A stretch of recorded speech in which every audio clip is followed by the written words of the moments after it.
Hello and welcome to the live edition of Trekker's Delight. Welcome, welcome. Thank you so much for being here. I'm joined by Keith Shovin and Jason McCammon. Thanks so much for being here, guys. Hello. Welcome, welcome. Introduce yourselves, boys. Go ahead. Hey guys, I'm Jason McCammon coming at you from the warm 25-degree weather in Chicago. How you doing? Fahrenheit, by the way. Good evening, everyone. Manny, you didn't introduce yourself. That's right. You're right. That's right. I'm Menhel Yunus. I'm one of the original OGs, and I'm finally back on the live show. A little bit of time off here in Abu Dhabi. It's like National Day and Commemoration Day, so we got Thursday, Friday off, and I was finally able to catch up. Yeah, so that's my story. I'm sticking to it. Go ahead, bud. Well, it's good to have you, man. So thank you. Okay, so we will get started. Just to sort of jog our memories, I was going to play these logs that I found that would help us. I found them on Instagram, and we'll see if it'll play. Let's see if you guys can hear these. I think it's this one. Yeah, share this one. Admiral's log, stardate 61293.1. Despite his unknown species, Dr. Noam has stabilized our mysterious visitor by replicating a serum found nearby. From early tests, Noam believes his physiology may possess energy-based psychokinesis, not unlike some Zalconians. Unfortunately, our guest has suffered some kind of neurolytic shock and is barely conscious. Still, we've gleaned what we can, namely that dangerous criminals have kidnapped his daughter and stolen the protostar. Chakotay's role in all this is yet to be seen. He is a survivor, if nothing else. But Chakotay would have never allowed what happened to Relay Station CR-721. Such wanton devastation. Nothing left but dust and debris. No Starfleet ship should be used as a weapon of conquest. I will find them and bring them to justice. Cool, interesting. It's always interesting to see how much stuff they do outside of the show itself, Yes. You know. Just like with that phone number from Q back on Picard, you know. Yeah, that was great. Yeah. So that's the one previous to this Masquerade to this episode, right? And so this is I'm gonna play now the one for Masquerade, which is the 15th episode. And then Preludes today. There we go. 61301.1. We've made steady progress with our recovering amnesiac. He's provided what he can, but his memories are fragmented or missing altogether, deeply traumatized by something in his past. Most importantly, he recognized Chakotay as a prisoner, perhaps taken by those who stole the protostar, kidnapped his daughter, and attacked CR-721. We're tracking the warp trail of Lieutenant Junior Grade Barnes Frex, the provisional chief of operations of the destroyed relay station. Despite his less than stellar Starfleet record, he may know the rogue protostar's next moves before they can strike again. Puzzling unknowns, thieving marauders. I swear, feels like the 2370s all over again. Only this time, I'm stuck without my coffee. No thanks to doctor's orders. Who can stand drinking tea from a replicator, honestly? Kate Mulgrew is great. Yeah. You know.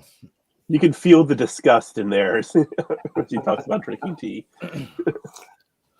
When I saw those and I realized that it was her real voice, my brain just exploded. Oh, yeah. I was like, wow, that's so cool that they picture do her these, reading it. Picture her reading yeah. it. Oh, absolutely. And I was just gonna say kind of what happened in the first one, I guess. Please. Are we doing recaps or no? Yeah. Yes, please do, brother. Okay, I believe the first one, when it starts off, everybody's on the ship and they have O'Connor and Dahls pretty much feeling really jealous of this dude because everybody likes him and he's so cool and he knows exactly what he's doing and he's got his shit pretty much together. And meanwhile, Janeway is searching for them. I'm sorry, Janeway is on the phone with Admiral Jellicoe and pleading to him to go into the neutral zone to pursue the protostar. But Jellicoe is like, nah, man, can't go to neutral zone. And he's like, you just want to find Chakotay and you're just like emotionally involved in this. Just sit back. But if the Romulans get a hold of it, blow it up. It's pretty much her mission right now is just sit back and wait. But if the Romulans get it, blow it up. So she's pretty pissed about that, but she follows orders because she's Janeway. She's a Starfleet officer.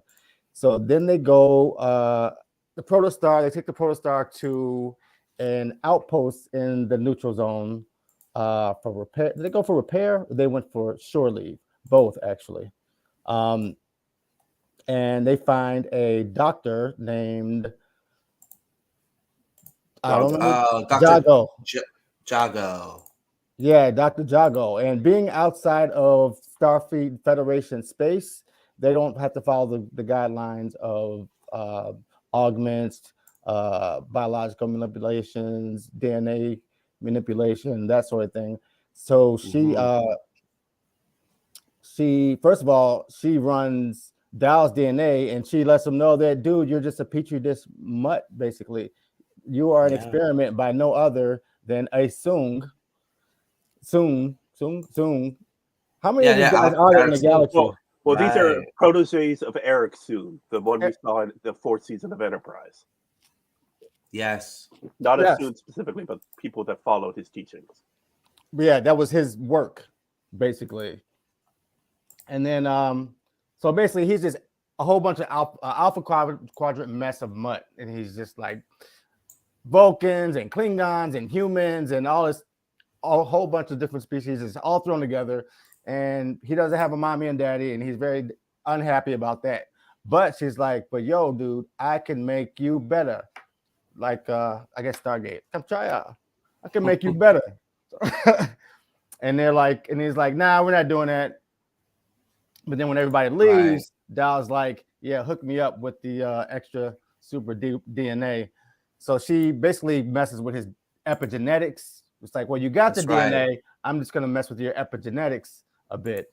And now your epigenetics is going to tell your DNA basically what to do. You can bring this out and bring that out.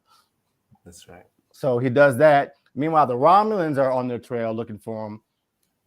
They find our crew of people and they want the captain, who is Dal. And Akana just dips on him. He just leaves. He's like, it's too much for me. I'm out. So he runs off. Dal takes it upon himself to activate his enhanced epigenetic changes that have been made. That's right. And he turns into Super Dal, and he whips ass for a minute, kicking the asses of all the Romulans around. And then it starts to go out of whack. Like, it's sort of uncontrollable. He's got all Vulcans popping out of him, and he's like Tellarite popping out of him. And did anybody else really enjoy the fact that apparently his head tail is prehensile? Yeah. Yeah, I didn't even know that. Yeah, that was I didn't great. either. I was just like, oh, it's just a tail. No, it's not. That was one of those things. Well, I didn't even classify it as a ganglia at first, right? That's right. She called it ganglia. Ganglia. Yeah. So it's like a cilia. It's basically like a huge tail. And he you could see it all in his face, right? Like all these different like species popping out. There's Bajoran, there's Klingon, there was Andorian, Tellarite. Fantastic. And really, he just ends up looking like a kabuki mask. Yeah. Scary stuff. So Jason, go ahead, man. So all these changes start to happen like abruptly and violently, and he's actually not feeling well. He starts getting sort of sick, and it's sort of overwhelming. The battle moves over into pretty much a space elevator, space bridge from the planet to where their ship is, and the Romulans are shooting at them. And basically what happens is they let Murph out his ball, and Murph starts to kick ass. And he starts beating up the Romulans, which is something that nobody knew he was doing. Murph. Right. Nobody knew he could do that. New Murph is a badass. Yes. So Romulans are defeated. Dal like confesses, he's like, yo, I just wanted to be like O'Connor. You guys love O'Connor, and I wanted to be great. So I did the epigenetic augmentation. And they're like, yeah, man, don't be like him because he left us. He's whack. So don't be him, be you. We love you. Apparently the changes weren't there long enough for it to be like permanent. So that was somehow a quick fix by Zero and Rock Talk. And back on Janeway's ship, we find out that one of her ensigns is actually, what is the species of the diviner? Valnakat. Yes, one of those guys. Her name is Essentia, and apparently she was sent back in time as well to find the protostar, just like he was. She reveals herself to him.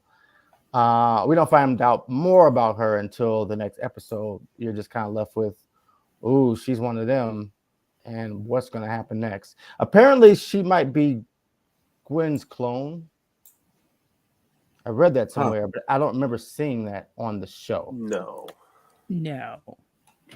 I read a recap, and somebody was saying she's a clone of something. Well, someone was trying to say online that it might be Gwen, an older version of Gwen. Like, no, now you're just making stuff up. Yeah. Oh. I love that that's the conversation we're having. Right. You're just making shit up now about a TV show that is put on for kids and other people. You're making shit up about something that somebody already made something up about. Right. But and that's where we're left off at the end of that. Thank you so much, man. That was really good. Thank you. All right. Marie, welcome to the show. Good to see you, buddy. I know this Star Trek particular is kind of like close to the heart for you, so I'm gonna give you the floor. Thanks for joining us, and let me know what your first impressions are, and then I'll throw it to everyone else, and then we can like go ahead and. Are we still talking about Masquerade, or are we gonna do? Yeah, we're on Masquerade. We're gonna start with Masquerade. Okay. I did not know that they could make Murph any cuter, and they managed. Mm-hmm. And the fact that I do not have a Murph doll is actually a deeply, deeply saddening thing in my 41-year-old heart, because I'm that kind of an adult. Now they got to manufacture new Murph dolls. Right? Yeah. Right? New Murph. But more seriously, I really kind of like what Prodigy is doing, because Prodigy is really exploring what happens when the adults fail you. The people who are supposed to take care of you, the people who are supposed to love you, the people who are supposed to be there for you fail. And what's fascinating is if you objectively look at the origin stories for all of these characters, and we'll get to that a little bit later in Preludes, but if you look at the origin stories of all of these characters, they very easily could have gone rogue. They could have ended up antisocial. They could have ended up, just doing terrible things. But what they do is they make better choices. Yes. Than the adults, than Arcana, than the diviner, than all of these other people. They are making better choices. And the way they are doing that is through the lens of Federation values in their purest form. And I think that is such a powerful message for any kids who are watching, that they have the agency to make better choices, even if their models are not great. They're often said throughout the episode, and it's like, who are these kids? Right. Like it's like they're not acting in a way, and they're not defending. Like who are these people like that are getting an admiral after them and a Tal Shiar after them and such. It's wild. And then it consistently bothers me about Del, and I know that it has to be done to move the story forward, is that he has these moments of weakness where he has to get the implant, or he has to like succumb to like. He's a teenage boy. I mean, right? Yeah, he wants. If he, right? I mean, Manny. Shown up. Manny, Yeah. you were not going to tell me that in your teenage years you did not make questionable life choices, because I'm Oh, gonna of call course. BS right now. No, definitely. I definitely did. But You never got any No, I genetic get it. modifications, though. That's right. I mean, Yeah, like, I'm but gonna knowing jump on Manny, that. it's only because there aren't any yet. So This is from this is this is from Keith. Keith just shared this with us. This is the new 1699. Prodigy is always coming from Playmates, so yeah, you can get so clearly I I need want the to. Murph with legs. I know what's going on my Christmas list. Like The right one now. with legs has to come in the ball.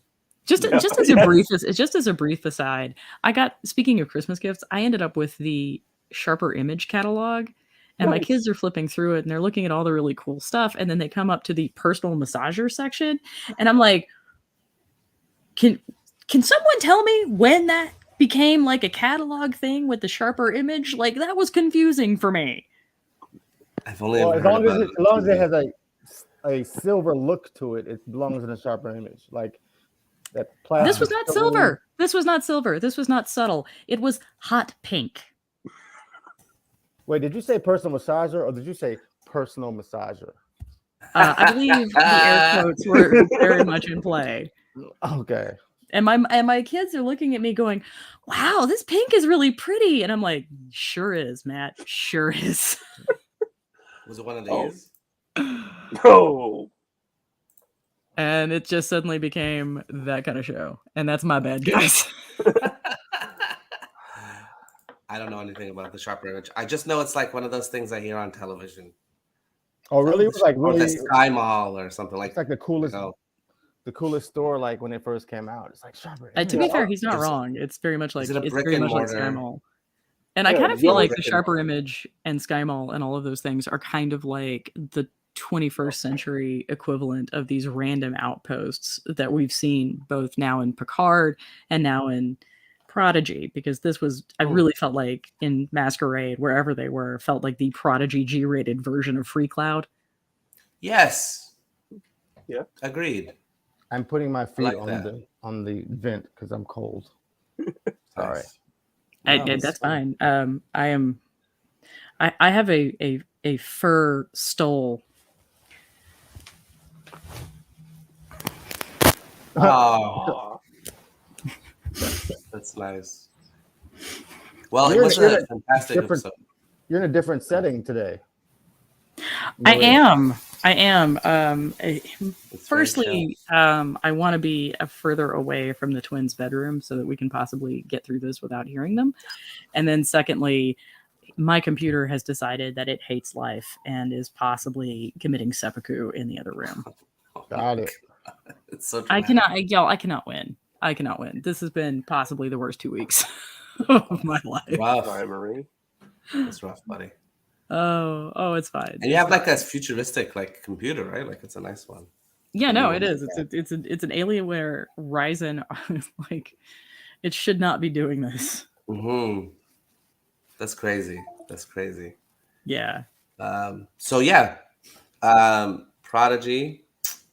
I have to say, one of the things I really enjoyed. I mean, there's all these little, there's these big throwbacks, right? Okana and stuff like that. But then there's like these little touches here or there of like nostalgia of like I felt more in this episode, more connected to the rest of the series than I have any other episode.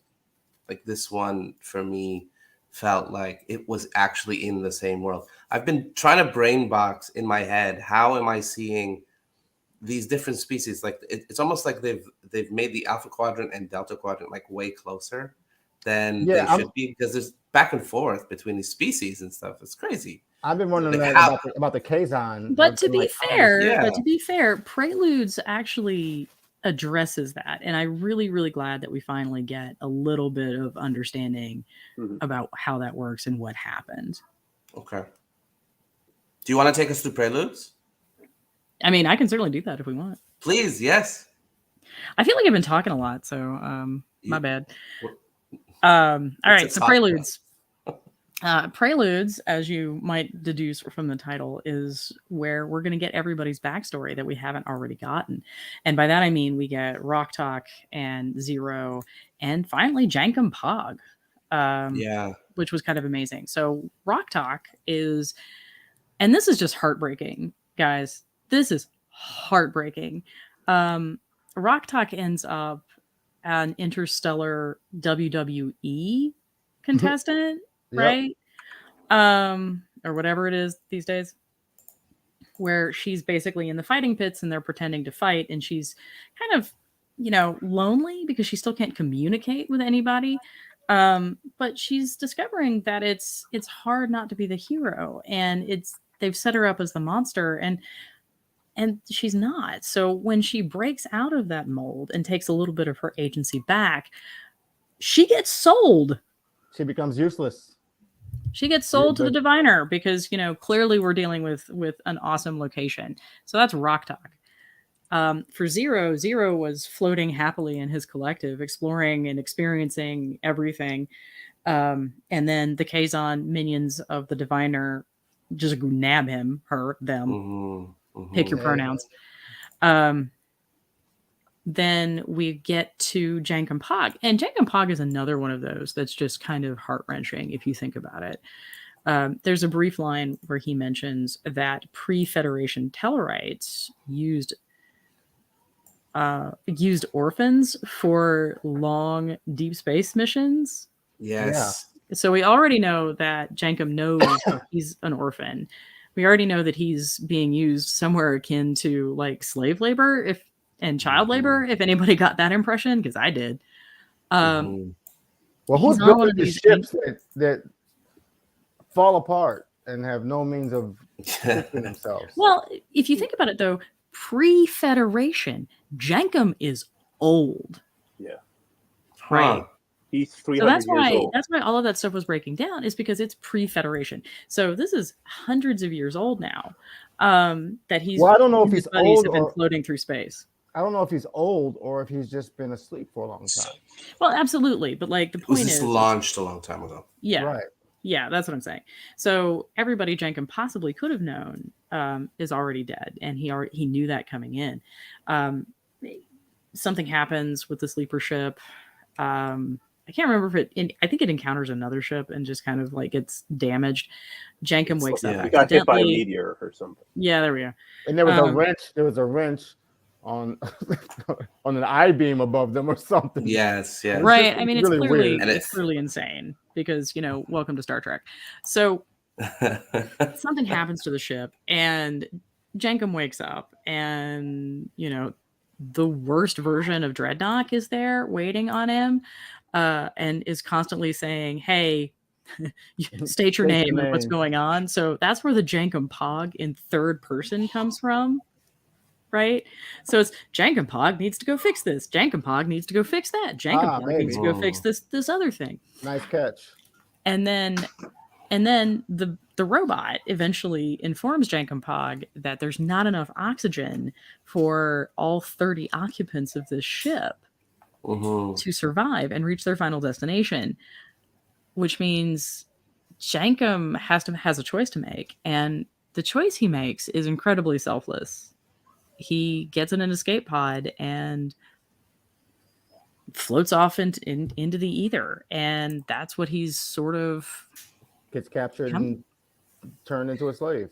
Right. So he goes from one type of labor to another type of forced labor, which is incredibly awful and depressing. And I got to tell you, I did not need that this afternoon. Thanks, Prodigy. Thanks. Hey. So now we've handled what's going on with the protostar, and all of that basically ends up with the protostar drive getting fixed, and now they're charging it so that they can possibly proto jump out of the neutral zone, which is aces because Romulans. On the Dauntless, however, Janeway and her Andorian, is it Tiresias? I can't remember the man's name, but it's something in that vein. Basically finally says, hey, we found a wanted ad for these people, and it turns out they're kids. And that's when things start to click for Janeway. And this is one of those great moments. I thought she already knew they were kids, though. She knew they were kids, but I don't think she really quite understood where they were, because there's a difference between like kids and kids running like some sort of like theft ring. Right. And that's not what's going on. These are kids who have escaped. And she's starting to understand that these are victims too. And this is one of those great empathetic leaps that she makes. That is one of the things that I think that I love about her. So she goes to try to figure out if this, Val Nakot dude that's hanging out knows anything about it and knows anything about any of this. Well, meanwhile, Essentia and Dreadnought 2, who, was smuggled aboard in the form of a table, because that's a thing we do now, are basically restoring the Diviner's memory. He's getting it all back together. We get the actual story of what happened with the Val Nakot. And I got to tell you that it doesn't improve. It doesn't improve. They're still terrible people. They are still terrible. It turns back into a terrible person. He was almost not a terrible person. He was almost not a terrible person. Then he actually turned into a terrible himself. And then he turns into a terrible person. And now he's, smacked the crap out of Janeway. She's, in true Star Trek fashion, collapsed on the floor. And he karate chopped her. He was like, "Hi!" He did it like a Captain Kirk. I know, but it was very much that Kirk Fu type thing. And that's where we end with Preludes. So clearly, I think we're very much ramping up to go into the last part of the season. How many episodes we got? Are there going to be? 4 more episodes. So we're on like 15 now, right? So we got 19? 16. That was 16. That was 16? So it'll be 17, 18, 19, 20. Yeah, we got 20 episodes. Yeah, next week, Ghost in the Machine, Mind Walk the week after that, and then the 2-part season finale over the weeks of the 22nd and 29th. Supernova, part 1 and part 2. Yeah, why couldn't we get 20 episodes of Strange New Worlds? Right, I was going to say. I mean, because Strange New Worlds didn't have the Hagemans, like. Yeah, and these are only 22-minute episodes, while Strange New Worlds was 46. True that. I mean, way to bring facts into this, Keith. Way to bring facts. Yes. Hey, What I do? Hey, Keith, run those numbers for me. Run the numbers. So technically, we got more Strange New Worlds than we're getting Prodigy, because that's more than 20. The runtime. 10 episodes at 46 each is more than 20 22-minute episodes. Yeah. But I gotta say, I really am digging how comparatively tightly written Prodigy is. We've had some filler episodes, let's be real. But generally speaking, it's been very focused on where it's going. Yeah. And I really, really love that, especially when we compare it to, say, Picard season 2. I know. I'm with you there. I'm with you. I guess part of me gets a little miffed of like why they can't relay this information about the protostar to Janeway, but I realize that's the story, and they just have to carry that. They could have written it on the ground, man. They could have. Like, I know, right? Except and you weren't on the last one, Tin Can and a string. But so, when they met up with them, when they can I ask O'Connell, a question? Just like, random Star Trek lore. Does the UT work for writing? I don't know. Not always. It's the same with audio, where it needs a second to figure out the synth. And if there's only so much, like the audio would be talking, so you get more and more of the language. And if you didn't have as much exposure to the written language, then no. Like you wouldn't be able to read it. Gwen has been writing in Val Nakot her whole life. We assume Dal RL knows how to read, knows how to read or write. She knows a bunch of languages. We have that now in our day and age. You can do that with your cell phones. They have things that will change words for you. Right. That's right. I mean, I will also tell you that those translations are super fun. And but this is like without a device. Like if you're reading something, there's no connection. There's no mental connection with the UT to your brain. Like Doctor Who or something. And I seem to recall there were episodes. Oh no, in Little Green Men, there are implants. Right, but for when they were reading something, I seem to recall there were episodes where they scanned it with the tricorder and then were able to translate it on the tricorder screen. Like TNG? Yeah. I always wonder why we ever hear Klingon on the show, because they're all using UTs, but then when they speak Klingon, they speak Klingon. They're like, I know, and also we have to suffer through Patrick Stewart's French. Like, please stop. Please stop. Why do we ever hear the words "mon capitaine"? Like that, we should never hear that.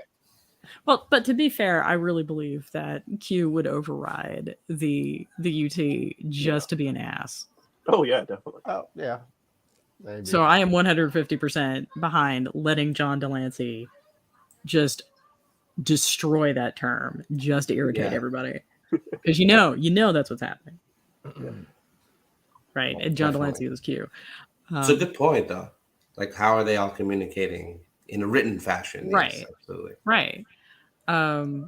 So I think that's an interesting question, because one of the things that I like about another of the things that I really like about Prodigy is Prodigy has this focus on language and the importance of communication, which is also a primary tenet of Star Trek. But Star Trek tends to hand wave a lot of that, and in Prodigy it becomes a plot point. Yeah. I think that in general, the Star Trek writers are becoming more sophisticated. We're living in an actual more complex time. So we have actual solutions, as Keith just pointed out, there are actual things now that could do that. So in those days, they couldn't picture those things. And so the hand waving was necessary. Yeah. And now there's a more thoughtful, I think, writing to that point, not just that point, but the epigenetic. I'm a geneticist. I understand that what they're trying to say, and whenever they're activating this topical or turning these things on and off, or whatever, this latent type of thing. Even the way they were talking about this, the species, the artificial species hybridization. So all that was plausible stuff. It's crazy, but it's plausible. And even the fact that they could turn it back because it's epigenetic makes perfect sense. And then it wasn't permanent. But you would have to know how to turn it back. Right. Yeah. Right. Yeah. We're just gonna let it. We're just gonna assume that it was also Zero as MacGuffin. And yes. And so they were using some type of, I'm just gonna say, dermal regenerator or whatever to fix them.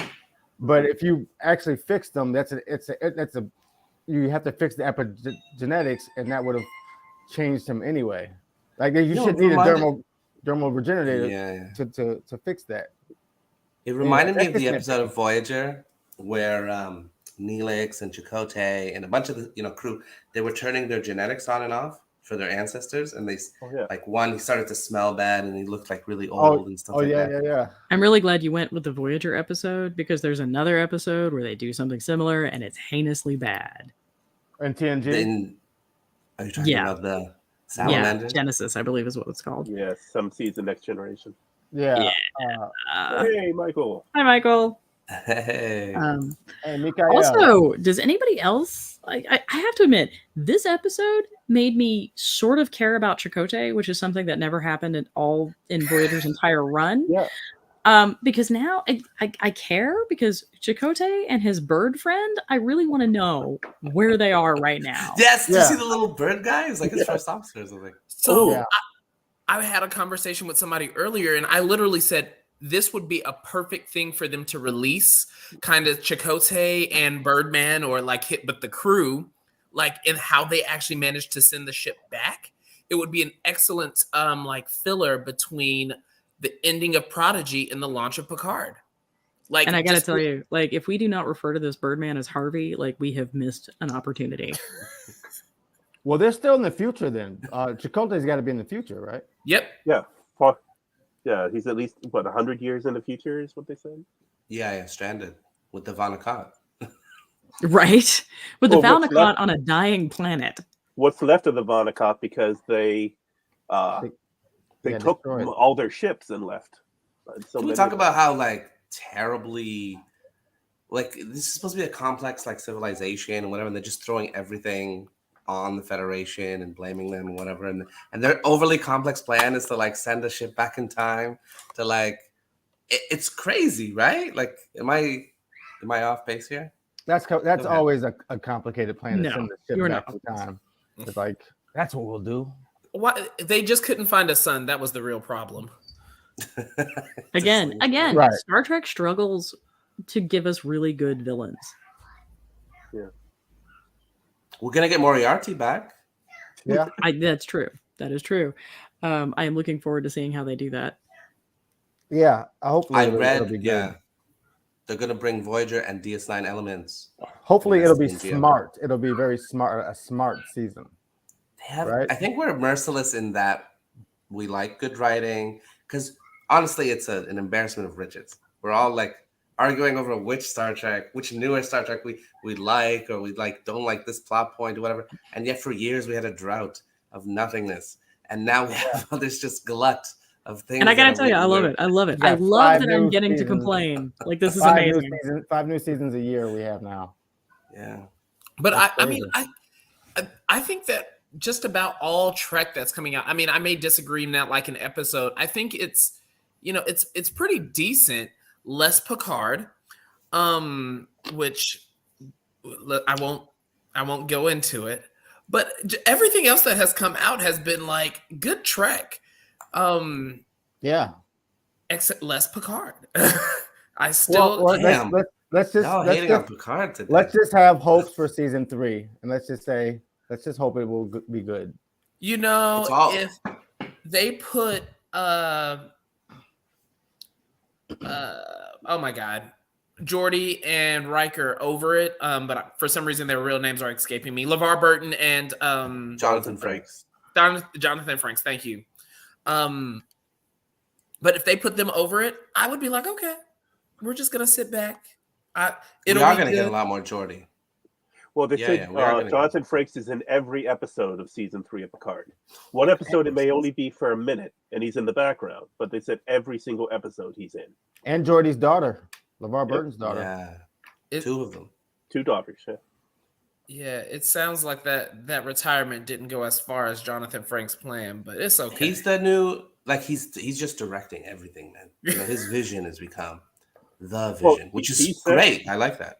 He said coming back for Picard and Lower Decks has revived his love of doing this, and that anything they want him to come back for, he's up for.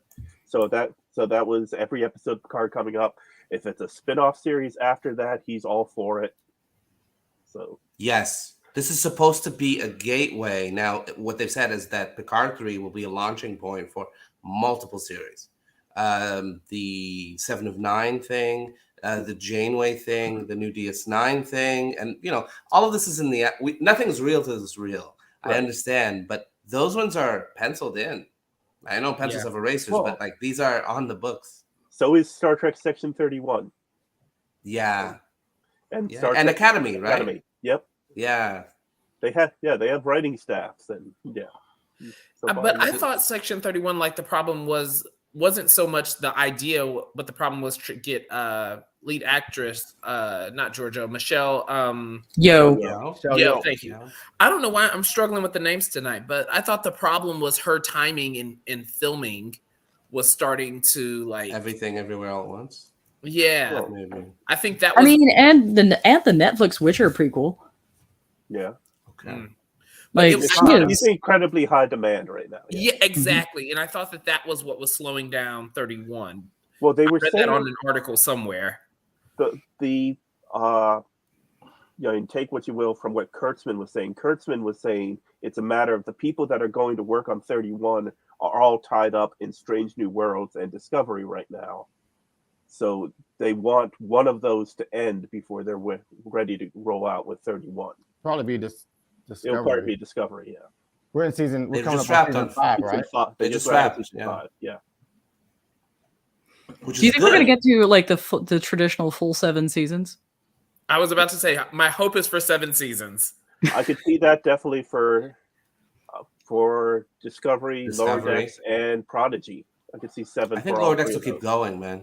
I hope she doesn't have the braids in season 5. They already released a trailer and pictures of her with her hair. So I was feeling the poetic justice braids. I just feel like that's kind of like black girl cop out. We just give her braids. Should be fine. You need to see it once. Need to see, like, as long as it's changing and moving and it's becoming something new, whatever. That's just the flow. That's just the natural, the one thing after the other. First of all, no black girl is gonna have the same hairstyle 2 years in a row. Valid point. Yeah. Valid point. She's been a bit busy. In one episode of season 3, she went through 4 different hairstyles. So, yeah. I mean, that's true. Yeah. I actually liked her hair in the first 2 episodes. Was it Battle of the Binary Stars or whatever? The straightened hair. I love that hair. I like that hair, and then they just got rid of it. No, the more natural style. Yeah, I like that. So, I always feel really weird having conversations about black women and hair because it's such a fraught topic. I tell you what, you don't mess with black women in their hair. I'm gonna tell you that right now. So that's okay. That's okay, Marie. We all do. So Michael, go ahead. I guess I have a quick question about the episode. What did you all think of Jankum Pog's story? I thought it was all heartbreaking. I was just like, this is the most depressing thing I have. I mean, if you think about it objectively, these are awful stories. Yeah. Well, yeah. I mean, they have to be awful stories. They end up being captured and enslaved. They're the unwanted. They're not going on windy walks with their loved one, and then, you know what I mean? It's like. Yeah, I know. But also, when I sat down to watch this afternoon, I was not prepared for that. Yeah. That was rough. I just thought it was weird how everything kept breaking on the ship. Well, it's come on. I mean, and it made it better, right? It's a 300-year-old ship. I mean, I'd be surprised if it didn't start breaking down. Yeah. I was curious about Zero's people having a spaceship. Yeah. Well, no, they didn't have a spaceship. They didn't have a spaceship. They had a spaceship. Yeah. They took off. Yeah, they took off. They all left. Without it was the same design they used for the original series spaceship. Yeah. I guess I missed that clip for a second. Okay. Wait, I gotta tell you, I mean, that's a valid question. Like, how does a ball of energy punch buttons? Are you saying what does God need with a starship?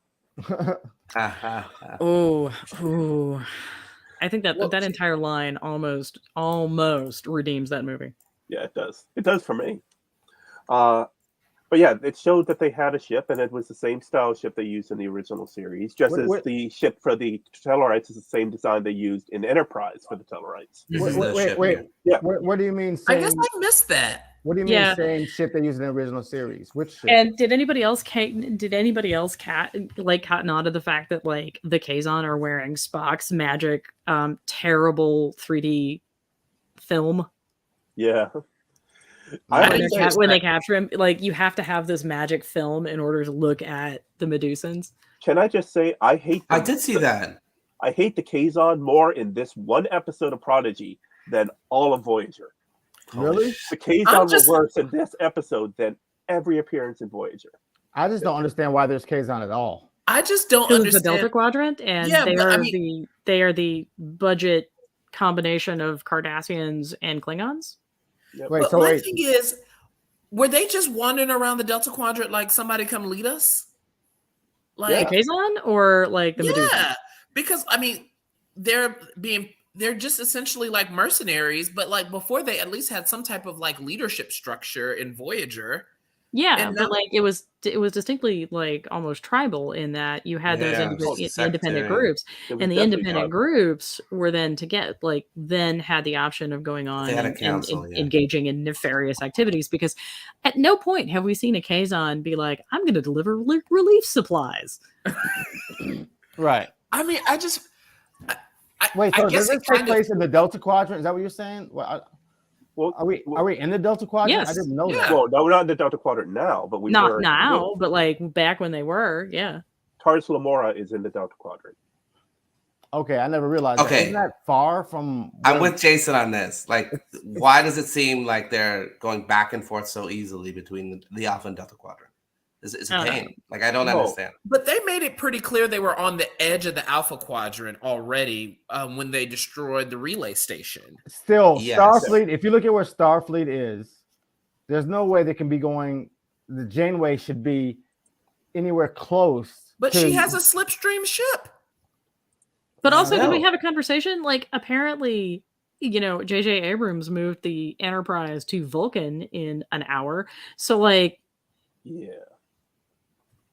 time and distance are meaningless, people. Well, the first episode of Star Trek with Kirk, they went like to the edge of the galaxy in like 20 minutes. Good point. Yes. Okay. Time and distance don't mean anything. I thought it was the Galactic Center. No. No. Star Trek thing of everything moves at the speed of plot. Yes. Right. I've always been like, I need a plot drive. I've never liked the fact, I think I mentioned this before, that there's never a time delay in communication. It's either instant or it's months and years to get a message, like it's never like 6 minutes, 10 minutes delay. Yeah, that's the plot contrivance that is subspace. They created that original series as a way to be able to communicate, as all these other things, and it's been the shorthand for making everything work. But even subspace has its limits, because if it didn't, Voyager would have been able to communicate with Starfleet. True. No matter how far they were. So it has its limits. Those limits have never been 5 minutes or 10 minutes or 20 minutes. They've always been years.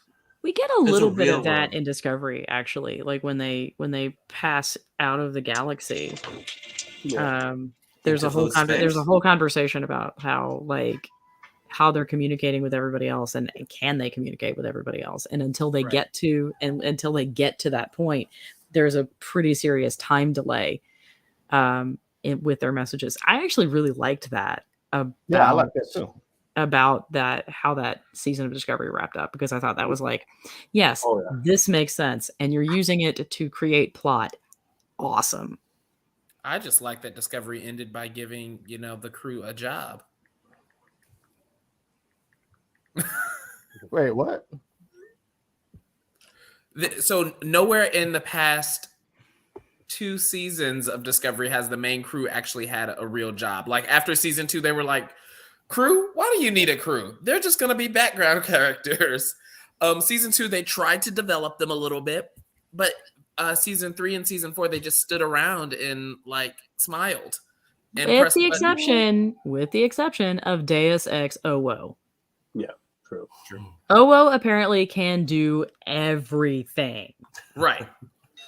She can fight. She's a prize fighter. She's a pearl diver.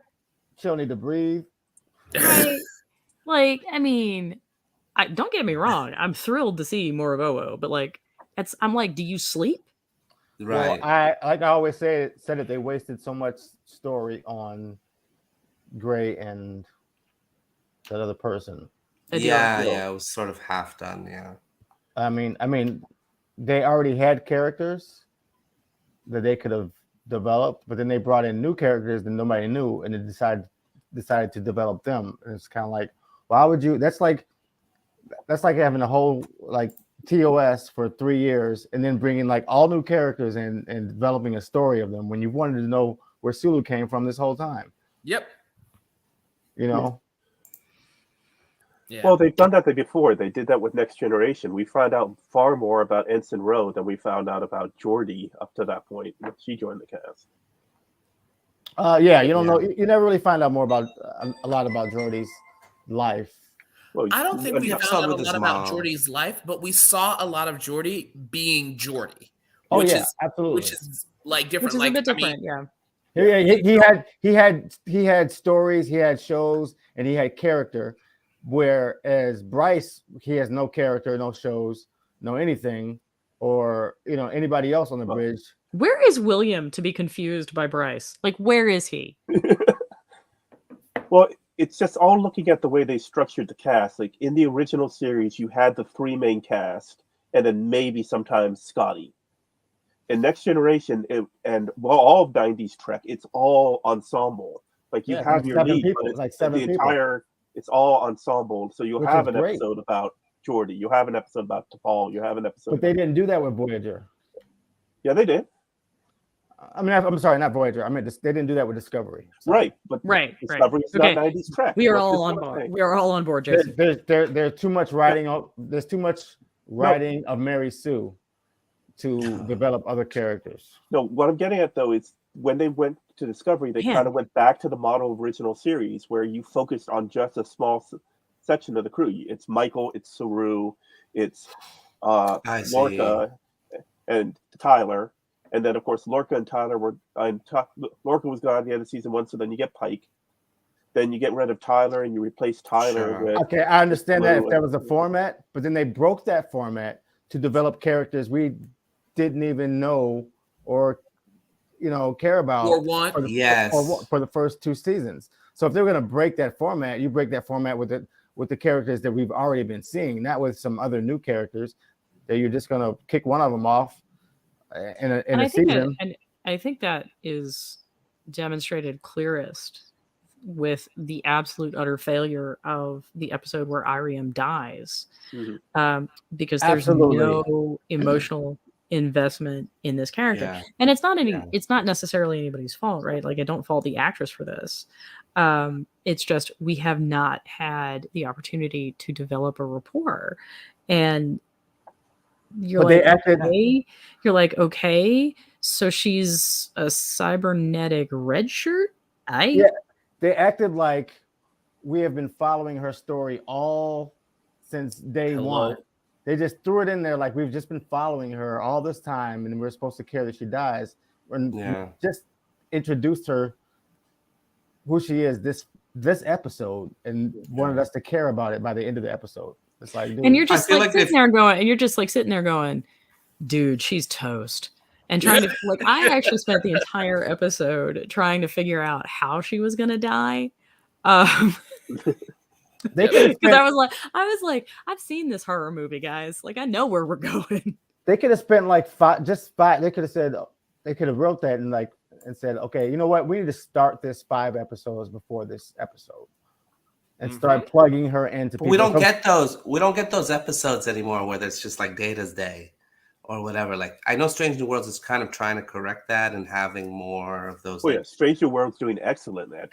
It goes beyond the main. But they don't have 24 episodes anymore. Like, let's go back to that point. Like, why can't Which is why Prodigy is so good. Yeah. Okay. Back around. That's true. So even though we don't necessarily have the same screen time with these characters, we have enough self-contained stories that we do get to see different aspects of them.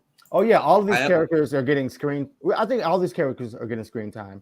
And I'm gonna play one more. All of them. Star Trek log for you guys. Stardate 61368.6. Today was a difficult day.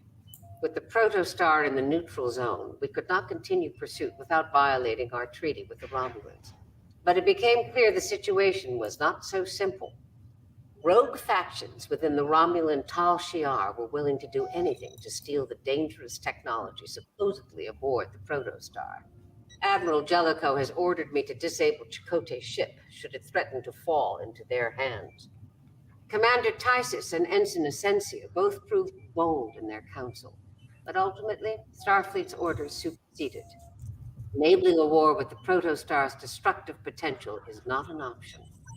It was a miracle the outlaws aboard the protostar managed to escape. I take no pleasure in violence, and am glad it did not come to that. Our last fight lies with that ship. Still, I can't help but wonder what the Tal Shiar's interest in such weaponry could lead to, and what intel they gained from this. Okay, explain this to me. I think we brought this up before on another episode, but the neutral zone. Yeah. Why is it always we can't enter the neutral zone, but the Romulans are on our end of the neutral zone just looking at us? It happens all the time. Part of the there's a treaty of Algernon. So they can enter the neutral zone, but we can't. No. They're not supposed to be in the neutral zone either. The problem is that Starfleet is better at keeping its promises than the Romulans are. And also, let's step back a minute and talk about how often the Federation starships go into the neutral zone anyway. Yes. True. Yes. But whenever there's So- a confrontation, it's like the Romulans are in the neutral zone, and we're like on the edge, still in Federation space, and they're like, "You better not come up over here. Don't come over here. It's gonna be bad for you, homie. Don't come over here." The Romulans are sneaky, Jason. Duh. Not even sneaky. That's bold. No, they, I mean, they- they're still. they got the I mean, cloaking device. is it really that bold if they're cloaked? No, Right. Well, Right. I mean, when mean- they're uncloaked, even with I mean, if I too had a cloak of invisibility in a Marauders map, like I would be a much, much, much braver human being. balance of terror, right? Yeah. We were still in Federation space, and they were like right on the edge of neutral zone, right? They were in the neutral zone. They clearly put all their ships there and said, "Here we are." And in Strange New Worlds, whatever Well, episode. that Balance of was. Terror, there's like one. Okay, yeah, Strange New Worlds, there was a whole fleet. Yeah, Right. Strange New Worlds is there was a whole fleet, and then we get that great sort of like vintage Kirk moment. But yeah, but then that got changed, and we ended up with the original Balance of Terror as canon, which is a word I can't believe I just said. I am now becoming that kind of fan. Oh my goodness! This I is just, you canon. know. This is not. This I am Oh my canon gosh. and not canon. Oh my It's gosh! wibbly wobbly, timey wimey. Oh! Everything on Paramount Plus is obviously canon, right? Right. But so Yeah. going to Janeway and our copyright infringement, I would say I think that I first off, I've been talking about Trek logs for like a year now, and I'm glad that somebody has finally was like, oh yes, we need to start incorporating Trek logs. And so I'm really excited about that. But I think Janeway brings Janeway brought up a really great scene from Masquerade, which is when Tysus gave that pushback. I don't know if we've already talked about that. Have we? Not yet. Did we talk about that moment? No. When he literally refused to obey an order, and it was one of the most tense exchanges that I have seen in Star Trek history in a while. And even in the animation, I saw Janeway be like, "What the fuck? What did you say to me?" And they And never he's came back to like- that. They never came back to that. No, they didn't. But you know, in all honesty, that in and of itself, they shouldn't really have, because Janeway knew she was pushing the boundaries. He knew he had a job to do, and so ultimately, it was nothing but respect all around. And it's even captured in the law. Okay. She didn't say like he was disrespectful. They were bold in their counsel. And so, like, it was nothing but respect. I think it should be addressed though. Like she should address it to him. That situation. I don't think so. I think he was. If she was still the science officer on the Albatani, she would have said the exact same thing in the exact same way. I don't So know. do you think that Tuvok or Chakotay would have followed those orders? Ooh. You know, I think Tuvok might have. I think Chakotay would not. Probably. But that said, I think what we're seeing now is we're seeing some bleed over from the Strange New Worlds Pike model of discussion. What do you mean? So one of the things that's been really great about watching Pike, and there's a lot of really good scholarship fan scholarship, let's call it that, that studies about how Pike is actually portraying a different type of masculinity. And one of those is, and one of the ways he does that is he invites actual discussion and he pays attention. The character, Yeah. And you know, he holds that space open so long as it's respectful. And I think we're getting a little bit of that bleed over now, and because we've got a different, more positive command model. Yeah, That wouldn't work. That I don't think would actually work on a real naval vessel. But like, we're just going to set that aside for a second. Yeah, he does it differently. Like, even if you go back to when Tyler was trying to flash his Section 31 badge around at him, and he was just like, my ship though, he's like, yeah, this is my ship though. I feel like Picard would have handled that differently. Picard would have been like, you have the like audacity to even talk that way toward, he would have been way more stronger, rather as Pike is more like, we saw that with the Pegasus. Talks to you about it and makes you feel like he's willing to have that conversation but win that conversation. You know what I mean? Well, Picard wouldn't be willing to have that conversation. Picard would have given us this amazing speech in the ready room. And then basically that would basically have translated roughly to fucking step off. Right. And then you can test that. Pike on the other hand is like, okay, bye. Right. That's true. Dismissive, yeah.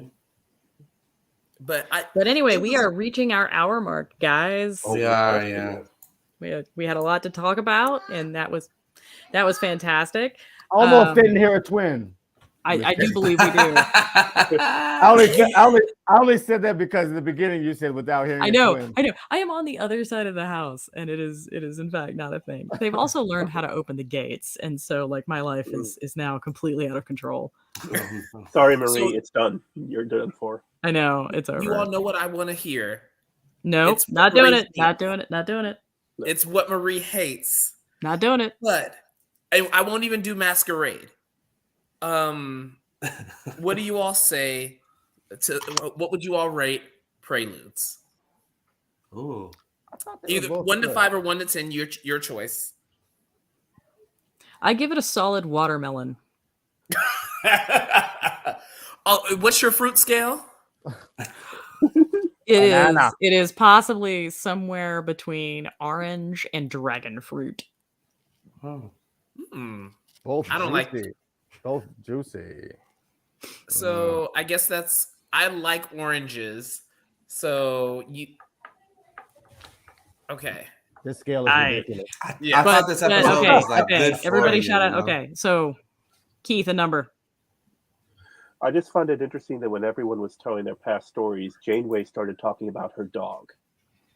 Molly, is that how she started in Voyager? Yeah. Mm-hmm. When she started to tell them about it, which I thought was great. It's a great throwback. All right, we gotta wrap this up because I'm about to. I thought she was gonna talk about 11:59. I thought that would have been cute. Thanks so much, guys, for joining us today. Thank you guys. I want my ratings. No. Okay, 7. 7. Keith. I give it a 6. 16 out of 20. Okay. Yeah. I would give a 4 out of 5. I thought it was a really good episode. That's an 8 out of 10. 6 out of 10. It's all right. Yeah. We will have all of that discussion next week because we are now over, and I can feel the disturbance in the force from where Jermaine is twitching. All right, guys. Thanks so much, guys. Live long and prosper. Take care.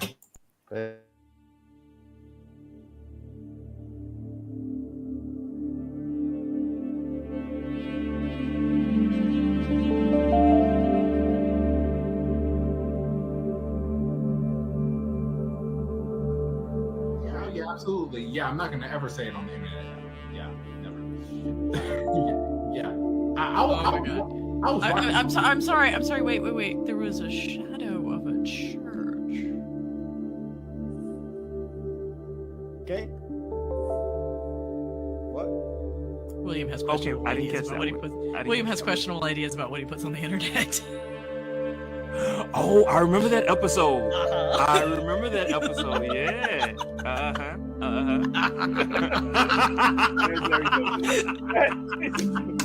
Wait.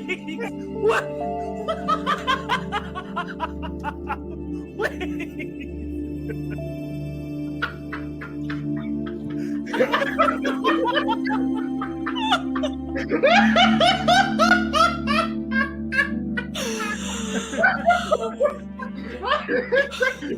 We put on an audio version of this podcast.